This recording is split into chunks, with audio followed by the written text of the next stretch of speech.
Vice Chancellor at the University of Wits, Professor Adam Habib, has penned a book titled Rebels and Rage, reflecting on fees must fall. He critically examines the student leaders' movement of #feesmustfall and #roadsmustfall in other places as well, the protests that erupted on the Wits campus and other parts of the country in late 2015 and thereafter, that raged on for 3 years. Habib debates how to achieve social change in South Africa on and off campus. I did speak to him yesterday. I began by asking him about the relevance of using the Solomon Mahlangu song during the struggle. I was kind of torn about it, actually. On the one hand, I thought Solomon Mahlangu wasn't a student leader in the sense of being at a university. But on the other hand, I could understand why people were attracted to him as a kind of mascot of this movement. Partly because he's a historic figure, he's a radical, he gave his life in the struggle for freedom. And in a lot of ways, he was about the age of many of the young activists. So I could understand why people gravitated towards it.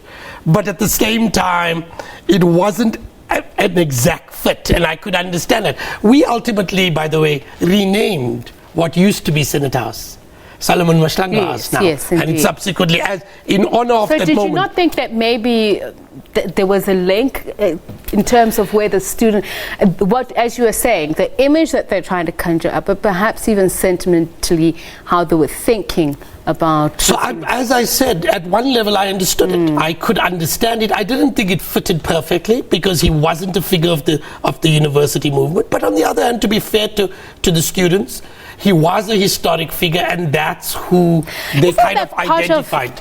Contemporary politics, though, especially how some of these songs, the sloganeerism, seems to come in even at, you know, events or moments that you don't see as quite fitting, but maybe harking back to a certain era. So I think that there was a lot of attempts. So it wasn't only with the song, and using Solomon Mahlangu as, if you like, as the mascot of the movement. You saw it in the reference to 1976 so often, or the reference to 1985. I think young student leaders were trying to invoke the imagery of the anti-apartheid movement. At the same time, I did think the struggles of 2016 and 2017 were far more complex. They were far more nuanced. This wasn't the apartheid state. This was a very, very different moment. And yes, there were huge challenges and there were huge failures of the post-apartheid government. But it was a very, very different moment. And the way we were going to resolve the issues would be fundamentally different to how it was resolved. So we'll talk about the ways in which you're going to resolve the issues, but you reflect on that at some point, talking about the role of the post-apartheid government and what they were forcing you to do in terms of whether or not you should cancel the increments which you were forced to implement because of how you're supposed to run your business, so to speak. But you say the very same leaders who were, you know, saying all these kinds of things that made them seem like they agree, were not doing it from a policy perspective where they could have done that. Absolutely. I actually thought that the post-apartheid leadership, particularly some of the ANC leadership, were duplicitous. Because on the one hand, they would sit on ANC platforms and call for free education and free higher education. And then when they're sitting in the very structures of government, the policy not only would not fundamentally do free education or initiate free education, but they were actually cutting the per capita subsidy, forcing us to increase the fees. So they were not only not fulfilling what they were saying on ANC platforms, but more fundamentally, they were literally acting the direct opposite and trying to do the opposite, which is actually cut the per capita subsidy. And that is what forced us to increase fees. So the one thing we did in that Solomon Mahlangu concourse on that evening is you would see that I refused. Despite the fact saying, I understand where you come from, I cannot make this fee go away. All my council members stood there the entire night, and ultimately in 2015, it is the government that came to the party on that following Friday when Jacob Zuma made the first concession. It had to be the state, because the causal feature, the causal factor for the increase in fees was the state's cutting of per capita subsidies to universities. What made the state and the government of the day, with the benefit of hindsight, move from that position where they say, sorry, Treasury is saying that there's not enough return on investment, we can't give you more money, to then announcing free education? So I think, and I reflected this in the book, I think that there was no doubt the social mobilization, the fact that thousands and thousands of students not only walked at Parliament, but they walked to the union buildings, that shook up the government in quite a significant way. And there's an incident in the book where I say I get a call immediately from the presidency after the event at Parliament, where they say, what do you suggest we do? And my answer to them is, I said, make the concession. But we're not going to make the concession. You as the state have to make the concession, and you have to make up the difference. And I think that's what I said in the book, actually, and multiple other times. The students achieved in 10 days what vice chancellors were debating for 10 years. And that had to do with social mobilization. Adam, I'm curious though, what do you think of the manner in which the students were treated? And I'm going to talk about specifically that march from Parliament, because I was there and I observed a lot of how the security forces dealt with the students, especially in the parliamentary precinct. What were your thoughts on that? So I remember sitting on that afternoon with Fatima, watching this on television, and as I saw that, I thought there were a whole series of mistakes. I thought that, for instance, the minister should have come out and spoken to them, not behind the barricades, in front of the barricades. And I think it would have had a very, very different impact. I think that we could have dealt with it much more tactically.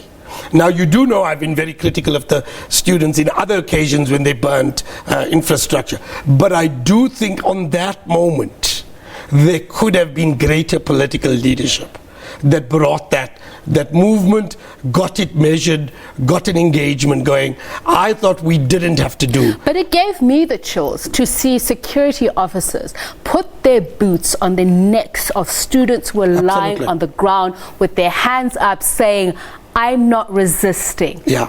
No, and I think that we could have dealt with it in a far more appropriate way. I will say that after that event, in multiple other cases, I thought student leaders actually went, when they burnt buildings, when actually people at CPUT locked 2 guards up and lit the fire to the building, those events, I thought the students behaved inappropriately. But on that march, both then and on the Friday march to the union buildings, I thought students had behaved really well. This was social mobilization at its best. It was cross-class, it was cross-race, rich people and poor people, and everybody. This was South Africa at its best.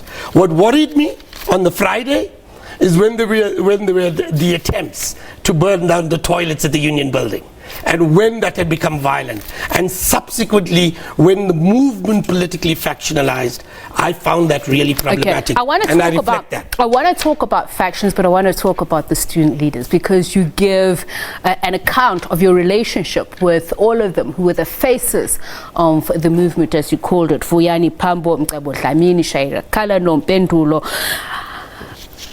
Just as a collective, were they cohesive? Because I know they all were part of the struggle at different times, but did you feel that they were a collective? They were a collective in 2015 on that evening, on the 16th, when I sat in Solomon Mahlangu concourse. They were really a collective. You could see a collective gelling together. I don't think it was always the case, so there were tensions. There were tensions between women leaders and men leaders. You could see that, but overall I think they were relatively far more coherent and collective. And I saw it for the week that went ahead. When you started to see it fracture was when the march was to Luthuli House on the Thursday, and Vuyani Pambo asks Gwede Mantashe to sit down, and you could see tension beginning to emerge.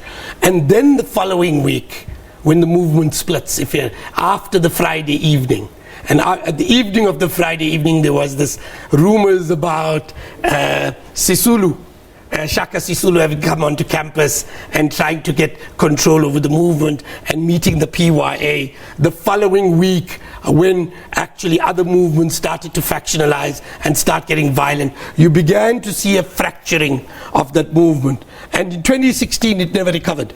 The movement remained fractured. There were attempts to reunite the movement in late 2016. Was it because of the personalities involved? When you talk about Vuyani Pambo, for instance, you talk about somebody who seems to be angry and have a personal agenda. You talk about Shaira Kala as being duplicitous. You talk about Mqebo Dlamini as a person who is prone to grandstanding. You talk about Nompendulo, who face-to-face is somebody who was quite amiable, you say, but she seemed also to be pushed and pulled in this way and that way because of how she was perceived. To be honest, I think that it was less about the personalities. Yes, Vuyani was very angry and often he would engage. By the way, all of them were very amiable when they would meet me on a personal-to-person basis. But I think what really fractured this movement was the political factionalization.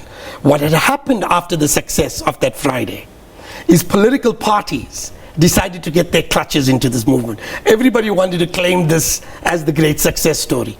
And as political parties tried to move in, you began to see this movement fractionalize in quite destructive ways. And I don't mean simply the ANC, I mean the EFF as well. And both of them, you see, there's reflections on how Julius Malema speaks about this movement and his people, and how the ANC and Blade Nzimande spoke about this movement. Each tried to control the movement in their own ways, and they began to fracture a movement in quite divisive ways. You say Nompendulo was disillusioned, and she said as much with the movement. Very briefly, what do you think was behind that? Was it because she was fated 1 minute and then accused the next of taking money? I think not only taking money, I think it was, and I really felt sorry for her, because really Nompendulo takes to the airwaves in quite a big way. She becomes, in a sense, the real mascot of the movement, the face of the movement. And I think three things happened. Firstly, when she wore the ANC duk, I think people in the EFF and other parties felt that she was advancing her party agenda as opposed to so that's the first thing. The second is, I did think that the limelight really got to her, and she began being attacked by all sides of this. Some from within the student movement, some from outside, other political parties. She not only became the face of the movement, but she became the recipient of all of the attacks. And I think that affected her in quite serious ways. And as the movement factionalized, it became incredibly difficult for her to manage the I need divides. to talk about factions, but I've got two questions. So one is, you seem to hint at or point to divisions within the ANC being laid bare because of this. You talk about the DEG at the DHET at some point saying what the Vice Chancellors were doing were giving then President Jacob Zuma an opportunity or ammunition against Blade Nzimande. Were there bigger fishes than that? The big thing is I think the ANC was completely divided. And I think that there were different factions were responding in different ways. There was all of these rumors about the Minister of Intelligence meeting Mqebo Dlamini separately at his home. There were issues around how, and yes, the DG of Doet made the point about how we had fallen into the trap and not understanding when we demanded to see the president that actually there was a divide between the president and Blade Nzimande. So all of these divides were manifesting themselves in very powerful ways. In 2016, for instance, I carry on asking, why after all of the concessions we made, we couldn't cut the deal? And our part of the answer is the EFF just didn't want the deal, because they were planning for a campaign against Jacob Zuma on the 2nd of November. And what they couldn't afford is, if you like, a settlement suddenly at Wits, because Wits was, if you like, a platform on which to build the campaign. So in a lot of ways, and I am angry about this, the universities became the football of political parties. And I found that really destructive, especially given the fact that there's 1 million people. I have to ask you this question, final question. You accuse the student leaders of exhibiting some of the worst behavior by political leaders, and you say there has not been enough conversation about this, either in scholarly circles or even within the media fraternity. I think that that's absolutely true. I think that there's a whole series of examples. Sometimes I mention names, sometimes I don't, because I got to protect these young students. I don't want them to pay consequences for the rest of their lives about this. But the duplicitousness was incredible.